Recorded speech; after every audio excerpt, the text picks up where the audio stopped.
Prova misteriosa de que o arrebatamento acontecerá em 2024. Esteja preparado. Provas recentes e impactantes confirmam que Israel está enfrentando uma crise relacionada ao arrebatamento. Sim, você leu corretamente. Desde surpreendentes reviravoltas até desenvolvimentos emocionantes, todas as profecias sobre o fim dos tempos estão se desdobrando neste momento na terra de Israel. Então, quais são essas evidências e como elas podem ser interpretadas como um sinal do arrebatamento? Dentro deste vídeo, vamos analisar tudo isso. Em Êxodo 17, ocorreu uma batalha entre os amalequitas e os israelitas. Moisés, o líder, teve que manter suas mãos levantadas para garantir a vitória de seu povo. Em Juízes 7, outra batalha envolveu Gideão e os midianitas. Deus instruiu Gideão a enviar a maioria de seus soldados para casa, mantendo apenas 300, para mostrar que a vitória viria de Deus, não da força humana. Algumas pessoas interpretam as guerras como um sinal de que o mundo está chegando ao fim. No entanto, é crucial lembrar que as guerras têm sido uma constante ao longo da história, inclusive nos tempos antigos, conforme mencionado na Bíblia. Em ambas as histórias mencionadas, as batalhas foram incomuns. Em Êxodo, a vitória dependia das mãos levantadas de Moisés, enquanto em Juízes, o exército de Gideão foi reduzido intencionalmente para mostrar o poder de Deus. O conceito do arrebatamento é uma crença mantida por certos cristãos, especialmente dentro do evangelicalismo americano. Ele sugere um evento do fim dos tempos, no qual os crentes cristãos falecidos serão ressuscitados, e junto com os cristãos vivos, ascenderão às nuvens para encontrar o Senhor no ar. Essa interpretação do arrebatamento tem sido debatida e analisada por muitos estudiosos religiosos ao longo dos séculos. Existem diversas opiniões sobre o momento do arrebatamento e se o retorno de Cristo ocorrerá em um ou dois eventos pré-tribulação. O pré-tribulacionismo, a crença mais difundida entre os crentes do arrebatamento, sugere que este acontece antes de uma tribulação de 7 anos, que leva à segunda vinda de Cristo e ao estabelecimento de um reino messiânico de 1000 anos. No entanto, essa perspectiva enfrenta disputas dentro do evangelicalismo, com alguns defendendo um arrebatamento pós-tribulação. Recentemente, muitas profecias foram cumpridas em Israel, indicando que o arrebatamento está muito mais próximo do que parece. Mas antes de adentrarmos nesse tema, é importante entender a história de Israel e as crenças dos israelitas. Eles eram conhecidos por sua profunda devoção a Deus, expressa não por meio de grandes edifícios, mas através da adoração. Suas crenças estão encapsuladas na Bíblia hebraica, especialmente nos primeiros 5 livros conhecidos como Torá, que tiveram um impacto duradouro. Esses textos contam a história do chamado divino de Abraão para a jornada em direção à terra prometida de Canaã. Abraão passou este plano divino para seu filho Isaque, mais tarde, para Jacó, que foi renomeado como Israel, dando origem às tribos de Israel. Após suportarem séculos de escravidão no Egito, os israelitas foram levados à libertação por Moisés, com a orientação divina. Eles começaram a conquistar Canaã, liderados por Josué. A Bíblia narra vividamente os conflitos de Israel com os povos vizinhos, especialmente os filisteus. O rei Davi, uma figura proeminente, desempenhou um papel crucial na conquista de Jerusalém e no estabelecimento desta como capital de Israel. Após a morte de Salomão em 931 a.C., a monarquia dividiu-se em 2 reinos, Israel e Judá. Esta divisão marcou um ponto significativo para os israelitas, levando a desenvolvimentos distintos nas histórias desses 2 reinos. Davi, filho de Salomão, construiu o primeiro templo sagrado em Jerusalém para abrigar a Arca da Aliança. No entanto, após sua morte, a monarquia se dividiu. A reconstrução do terceiro templo é um tema de grande importância para muitos, que têm um forte desejo de vê-lo erguido em Jerusalém.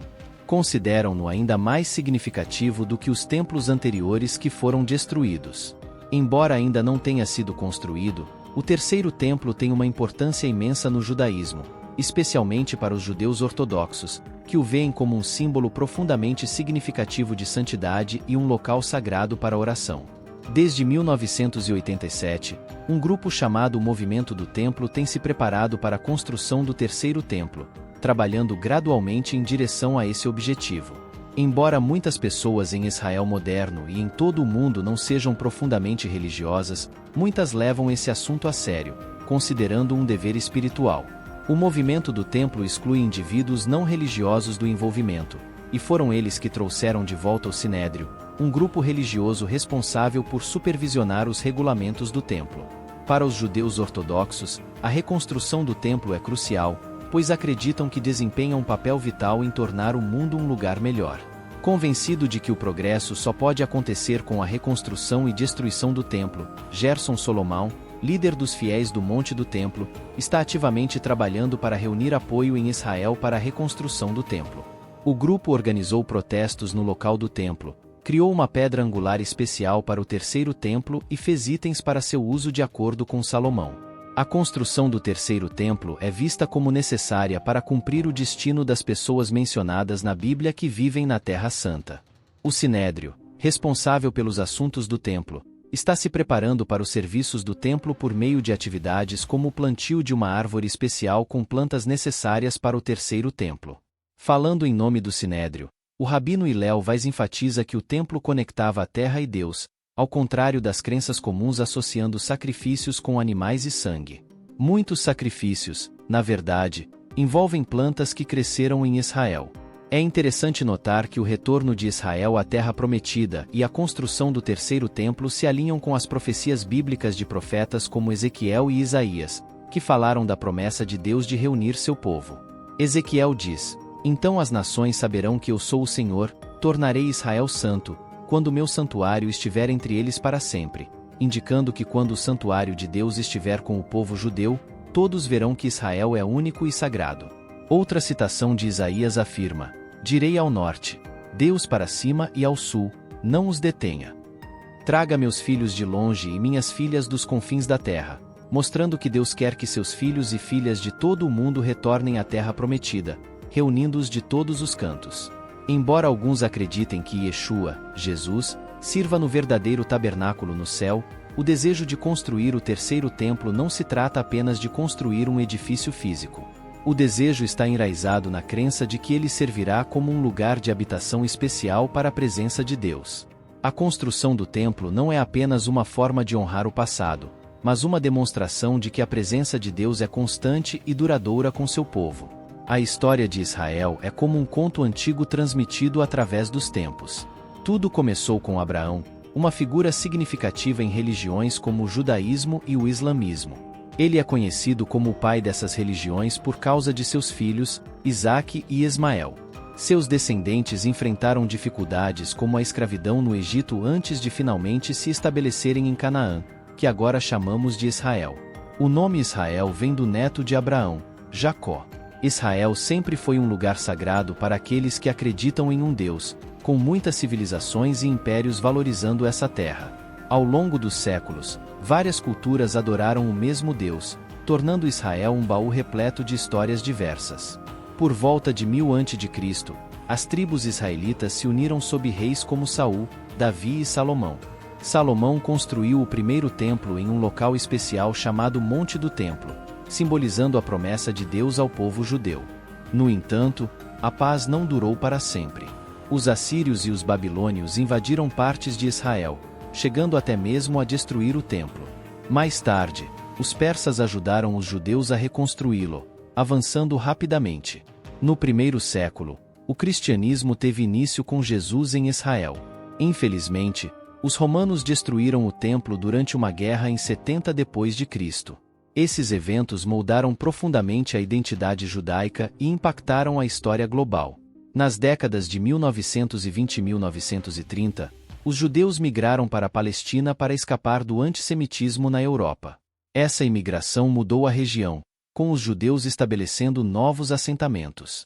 No entanto, as tensões aumentaram com as comunidades árabes temendo a perda de suas terras, levando a conflitos violentos entre judeus e árabes, cada um lutando pelo controle da área. Olhando para Israel hoje, podemos ver antigas profecias se tornando realidade. A terra prometida ao povo judeu, há muito tempo é agora seu lar, mostrando que quando Deus promete algo, dura muito tempo. O retorno do povo judeu à sua terra natal cumpre essas antigas profecias. No entanto, Há mais nesta história incrível. Israel enfrenta um clima difícil, com condições quentes e secas e terras naturalmente inférteis. Apesar desses desafios, o povo de Israel está cultivando colheitas abundantes em terras que pareciam estéreis. Eles confiam em uma promessa da Bíblia, especificamente em Zacarias 8:12, que diz que Deus ajudará suas colheitas a crescer mesmo em condições difíceis. É fascinante testemunhar o cumprimento dessas antigas profecias. Uma delas, feita por uma pessoa chamada Zacarias, está relacionada aos eventos políticos atuais no Oriente Médio. Em Zacarias 12, é predito que Jerusalém se tornará um cálice que fará com que todos os povos vizinhos cambaleiem. Esses eventos mostram como as promessas de Deus estão se desdobrando diante de nossos olhos. A profecia antiga descreve Judá e Jerusalém sendo sitiadas, mas Jerusalém será uma rocha imóvel para todas as nações. Essas palavras retratam Jerusalém como uma força forte que permanece firme, mesmo diante de dificuldades. Recentemente, uma profecia do tempo do fim foi cumprida pelo presidente chinês, Xi Jinping. Suas declarações chamaram a atenção global, indicando uma mudança significativa na política externa da China. Seus comentários foram marcados pelo uso de metáforas e advertências, deixando muitos ponderando sobre suas implicações. A retórica dele tem sido especialmente notável no emprego de metáforas e linguagem associada a eventos significativos, incluindo guerras e profecias bíblicas. Um exemplo que chamou a atenção foi a referência de Xi Jinping a um cenário semelhante ao Apocalipse 16:12-13, que descreve a secagem do grande rio Eufrates e o surgimento de espíritos impuros semelhantes a sapos. Essas referências bíblicas evocam pensamentos de batalhas apocalípticas, levantando questões sobre as verdadeiras intenções por trás de suas palavras. Para compreender o contexto das declarações de Xi Jinping, é necessário examinar a evolução da política externa da China e sua postura militar. Historicamente, o Partido Comunista da China priorizou o desenvolvimento econômico e a diplomacia em detrimento do confronto militar. No entanto, os desenvolvimentos recentes indicam um afastamento dessa abordagem. No decorrer deste ano, a China adotou uma postura mais assertiva globalmente, como evidenciado por suas ações em relação à Austrália, os avisos emitidos sobre Taiwan e até mesmo as ameaças de abater uma aeronave que transportava um representante dos Estados Unidos em visita a Taiwan. Essas ações representam uma mudança significativa na disposição da China para se envolver em confrontos. As diretrizes de Xi Jinping para os altos funcionários da Segurança Nacional de se prepararem para mares tempestuosos indicam uma possível escalada de tensões e conflitos. Isso levanta preocupações sobre o futuro das relações internacionais e o papel da China no cenário mundial.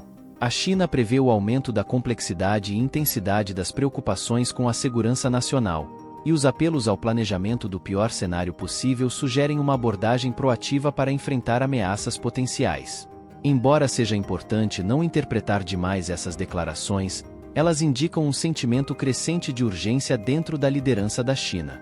Relatórios recentes revelaram diretivas rigorosas emitidas pelo presidente Xi Jinping, destacando a necessidade de atualizações aceleradas do sistema e das capacidades de segurança nacional da China. A abordagem abrangente de Xi Jinping à segurança nacional abrange a governança, a economia, a cultura da defesa, o ambiente e o ciberespaço. Esta estratégia holística levou à implementação de várias leis e regulamentos para salvaguardar a China contra ameaças percebidas. As diretrizes de Xi Jinping também se estendem às formidáveis capacidades militares da China.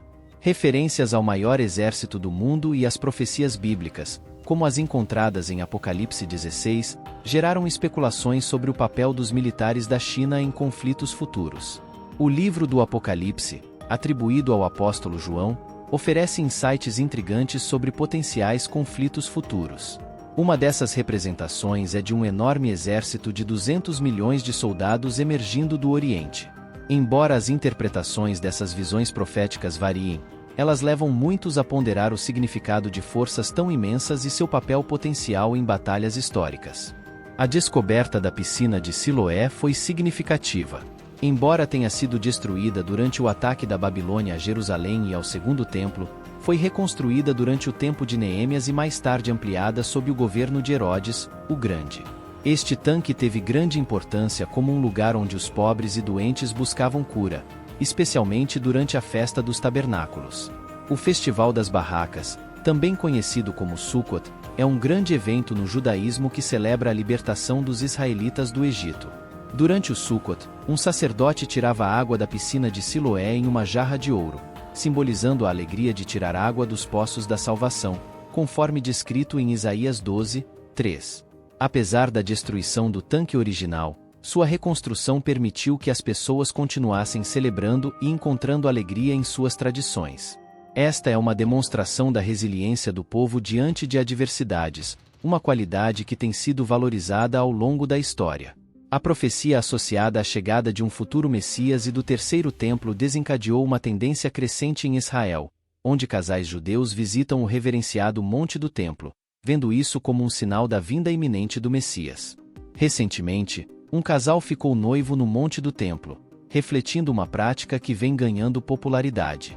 Eles combinaram os dois estágios de um casamento judaico tradicional, o Kadan, noivado, e a cerimônia de casamento Nissuin sob o Chupá, enfatizando a crença na criação da humanidade à imagem de Deus e no estabelecimento de uma união eterna. Este evento significativo no Monte do Templo está ligado a um versículo de Jeremias frequentemente recitado em casamentos, prevendo um tempo de alegria e ação de graças na terra.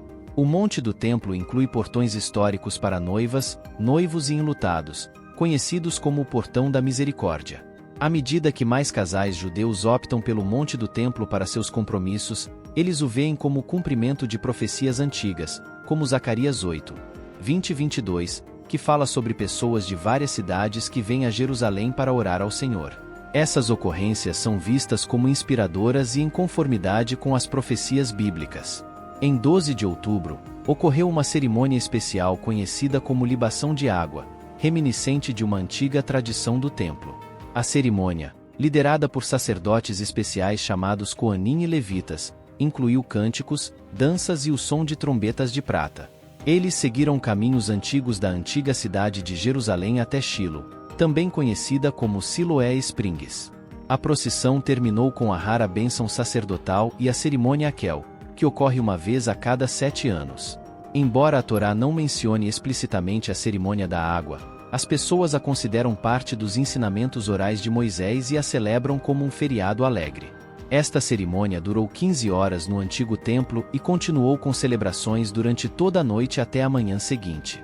Participantes do serviço no templo de todo o mundo se reuniram para celebrações de Sukkot, tornando um dia universal de adoração. A descoberta do tanque de Shilo, também conhecido como Shalom em inglês e Silva em árabe, tem significado bíblico e acredita-se que tenha sido revivido vividamente após a construção do terceiro templo. Os peregrinos costumavam iniciar sua jornada para Jerusalém nesta piscina para festas bíblicas, purificando-se antes de apresentar sacrifícios no pátio interno do Monte do Templo. Descoberto em 2004, a exploração contínua revela sua importância histórica. O Talmud babilônico menciona que o ano seguinte ao Shema é considerado favorável para a chegada do Messias. O ofício no livro de Amós sugere o retorno da tribo de Israel de outras nações. O Talmud discute os desafios antes da vinda do Messias, enfatizando a necessidade incerta de outro templo físico e sugerindo a construção de um templo espiritual, vivendo uma vida devotada a Deus e preparação para potenciais desafios do tempo do fim. O que você acha dessa nova prova do arrebatamento em Israel? Comente abaixo e inscreva-se para mais atualizações.